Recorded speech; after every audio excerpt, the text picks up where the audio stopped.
Hallo, ich bin Alex von der Vermietung Brauchs Becker und ich erkläre Ihnen in diesem Video das Bedienpanel am Beispiel des Weinsberg Cara Compact 600 MEG Paper Edition.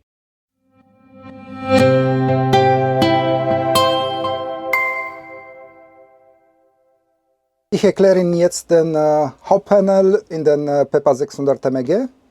Es ist gleich hier oben. So sieht er in Standby aus. Damit Sie in den Menü erlangen, dann müssen Sie einmal auf Entsperren gehen. Dann kommt man in Menü rein. Da sieht man Ressourcen. Es geht ja um die beiden Batterien. Einmal Starterbatterie, Wohnraumbatterie. Auf der rechten Seite hat man ja Wassertank. Es geht ja einmal um das Frischwasser und dann Abwasser. Nach unten ist dem Abwasser, nach oben ist ja Frischwasser.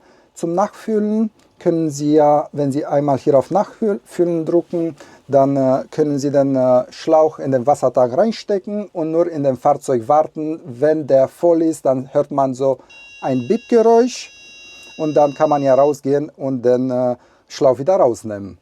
Dass Sie wieder in den Hauptmenü gelangen, drücken Sie einfach auf diese Taste. Dann kommt man in den Hauptmenü. Auf der linken Seite unten sieht man ja Schalter. Es geht ja um die Wasserpumpe. Wenn ich jetzt einmal auf Schalter drücke, dann kann man ja hier die Wasserpumpe einschalten und dann erst kann man ja die Toilette, Spülung benutzen, Waschbecken, Dusche, nachdem man diese Schalter eingeschaltet hat. Man kann es gleich erkennen, wenn ich jetzt wieder aus dem Menü rausgehe. Alles, was eingeschaltet ist, ist hier eine grüne Anzeige. Genau dasselbe machen wir jetzt mit dem Raumklima. Ich drücke einmal drauf, da hat man ja zwei Möglichkeiten. Einmal Heizen und einmal Ventilation.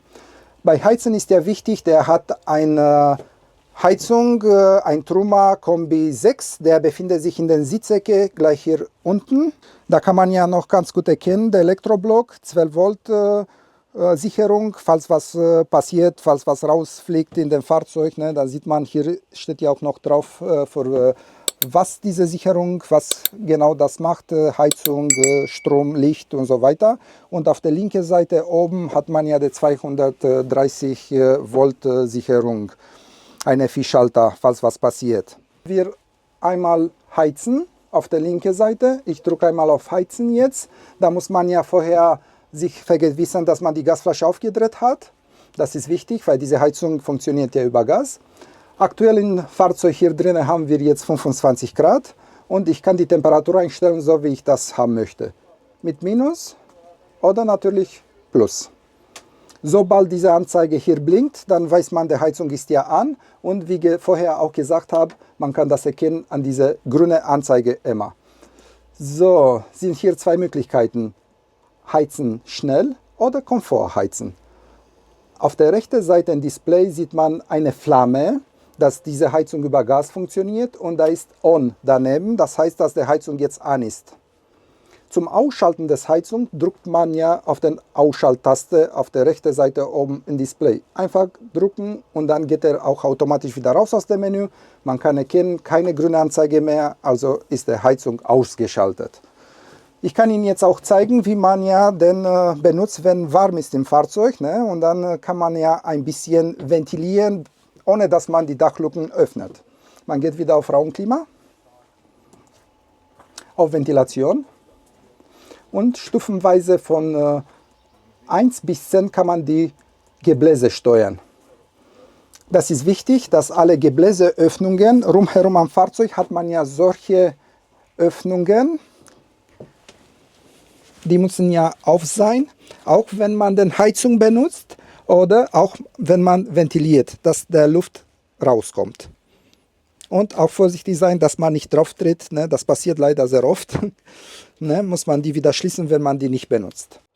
Ventilation zum Ausschalten drückt man ja auf der rechten Seite auf den Display drauf. Dann sieht man ja den Ausschalttaste. Einmal ausschalten, da kann man gleich erkennen, dass der aus ist, weil die grüne Anzeige weg ist. Der Timer kann man ja benutzen, erst wenn man diese iNetix-App runtergeladen hat. Sonst kann man den Timer nicht benutzen. Warmwasser bestätigen, einschalten. Eco, lauwarmes Wasser 40 Grad. Komfort 60 Grad. Und wenn man nochmal drückt, dann haben wir Hot. Das geht ja um lange Duschen. Da muss man ja wissen, Hot funktioniert nicht zusammen mit der Heizung. Wenn die Heizung angeschaltet ist, schaltet er sich automatisch aus. Er kümmert sich nur um das warmes Wasser. Die anderen beiden, Eco und Hot, die funktionieren auch zusammen mit der Heizung. So, da kann man erkennen, ist immer die Anzeige, was gerade eingeschaltet ist. Wieder ein Menü rein und wieder ausschalten. Aus diesem Menü kann man ja auch die Pumpe steuern, die Wasserpumpe, einschalten oder ausschalten, ohne dass man extra nochmal in denselben Menü geht, wo der Schalter ist. Ich habe ja von da jetzt die Wasserpumpe ausgeschaltet. Kann man ja auch machen, deshalb ist ja diese Anzeige hier. So, dann wieder Boiler ausschalten. Ist ja auch wichtig zu wissen, es dauert ungefähr 45 Minuten, nachdem Sie den Boiler eingeschaltet haben, bis Sie warmes Wasser haben. Also nicht wundern, nicht einschalten und kommt nicht sofort warmes Wasser. Also ungefähr 45 Minuten. Dann gehen wir einmal im Menü weiter. Unten haben Sie ja Mitteilungen, wenn die Gasflasche leer ist, oder kann ja auch sein, eine Fehlermeldung. Da kann man ja, jetzt haben wir ja natürlich keine Fehlermeldung, aber wir kommen nochmal auf diesen Punkt, nochmal drehen wir noch ein Video dazu, dann können Sie das nochmal ganz gut erkennen, was passiert, wenn die Gasflasche zugedreht ist, wenn man das vergessen hat und so weiter. Da kommen ja Mitteilungen hier, da muss man ja alles durchlesen und die Schritte folgen. So, dann haben wir noch 2, 3 Punkte, und zwar der iNetix App kann man hier runterladen, verbinden mit Ihrem Smartphone, und alles, was Sie auf diesem Display haben, haben Sie ein paar Schritte, wie Sie das auf Ihr Handy installieren, und dann können Sie alles steuern über Ihr Handy, brauchen Sie nicht jedes Mal zu diesem Panel zu kommen. Damit Sie jetzt wieder raus ausgehen, drücken Sie auf diese Taste, kommen Sie wieder in Hauptmenü, unten haben Sie Ausschalttaste, da sind ja 2 Möglichkeiten. Wenn ich jetzt auf Standby drücke, dann schaltet sich alles aus, außer der Kühlschrank und der Heizung. Heizung und Kühlschrank bleiben noch an. Auf der rechten Seite komplett ausschalten, es geht ja um alle Geräte. Da kann man ja komplett alles ausschalten. Das wollen wir ja nicht, ne? Wir brauchen immer den Kühlschrank, Heizung oder Ventilation. Also ich empfehle, dass Sie immer auf Standby drücken.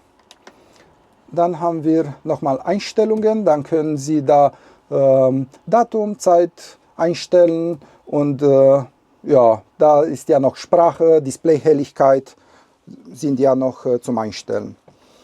Ja, das ist ja alles, das ist unser Bedienpanel in den PEPA 600 MG.